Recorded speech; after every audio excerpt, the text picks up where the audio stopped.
Então, vieram os anos 70 e as feministas marxistas começaram a refletir por que Lenin não havia conseguido destruir a família. A primeira feminista que apontou o caminho foi a inglesa Kate Millett.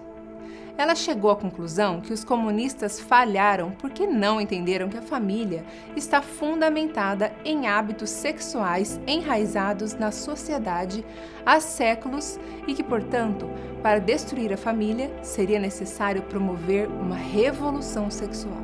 Obviamente, Lenin e os primeiros marxistas não sabiam como promover uma revolução sexual. A revolução que eles sabiam fazer era a que se fazia através das armas, não a que poderia ser feita através do sexo. Lenin não foi capaz de apresentar as bases ideológicas para desencadear uma revolução sexual. Segundo Kate Millett, o próprio Lenin admitiu que os comunistas não haviam compreendido adequadamente o que seria uma revolução sexual. Foi assim que Kate Millett escreveu o primeiro livro sobre este assunto. Chamava-se A Política Sexual. Nesta obra, Millett explicou que uma revolução sexual exige, antes de tudo mais, o fim das inibições e dos tabus sexuais. Ela chamou a atenção especialmente para as transgressões que mais ameaçariam o casamento tradicional e a família, como a homossexualidade, a ilegitimidade, as relações sexuais na adolescência e pré-matrimoniais. Além disso, também era necessário reexaminar as características definidas como masculinas e femininas, mas ela não aprofundou este ponto em específico. A primeira pessoa que falou de maneira clara sobre abolir as características masculinas e femininas entre as pessoas foi a americana Sulamit Firestone. Em um livro chamado A Dialética do Sexo, publicada pela primeira vez em 1970, Firestone considerava que a afirmação de Marx de que no início da sociedade não havia famílias é correta. Ela diz que quando a sociedade estabeleceu a divisão da psicologia em masculino e feminino, os homens e as mulheres passaram a desenvolver apenas metade de si mesmos. Para corrigir isto, seria necessária uma mudança radical. Seria necessário libertar as mulheres de sua biologia e de seu destino biológico, que é a família. Seria necessário destruir as distinções culturais entre homens e mulheres e entre adultos e crianças, promover o incesto até chegar a uma liberdade sexual em que todas as mulheres e todas as crianças pudessem usar a sexualidade como bem entenderem, sem nenhuma restrição.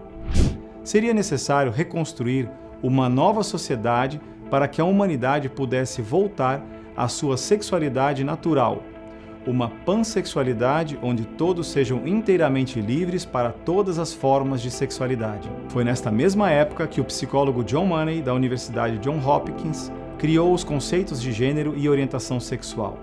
A princípio, isso não tinha nenhuma relação com o marxismo. John Money queria apenas provar que se uma criança que havia nascido menino fosse educada como menina, ela se identificaria com o gênero feminino e não perceberia que havia nascido homem. Quis o destino que ele encontrasse uma cobaia apropriada para sua experiência. Foi o menino Bruce Raymond, que ao nascer teve seus órgãos sexuais mutilados.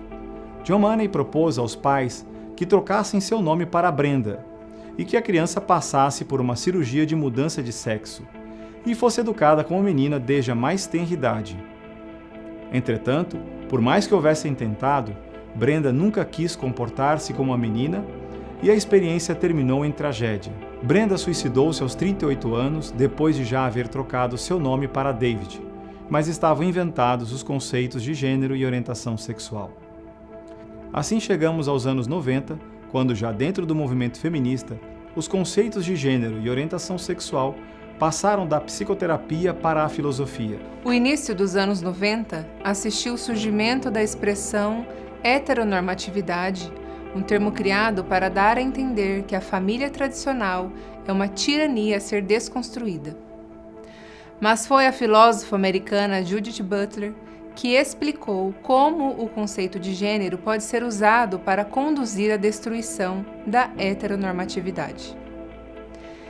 Isso foi explicado no livro que ela escreveu chamado O Problema de Gênero. Butler explicou que quando as feministas se pensam a si mesmas como mulheres, elas já estão com isso caindo em uma armadilha semântica. Ao se entenderem como mulheres, elas já estão com isso construindo o próprio discurso que as impede de emancipar-se.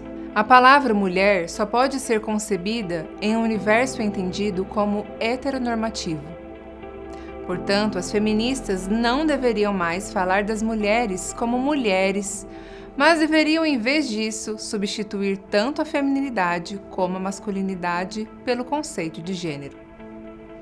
Assim sendo, deveríamos explicar à sociedade que os conceitos de homem e mulher não são realidades biológicas, mas construções sociais que chamamos de relações de gênero.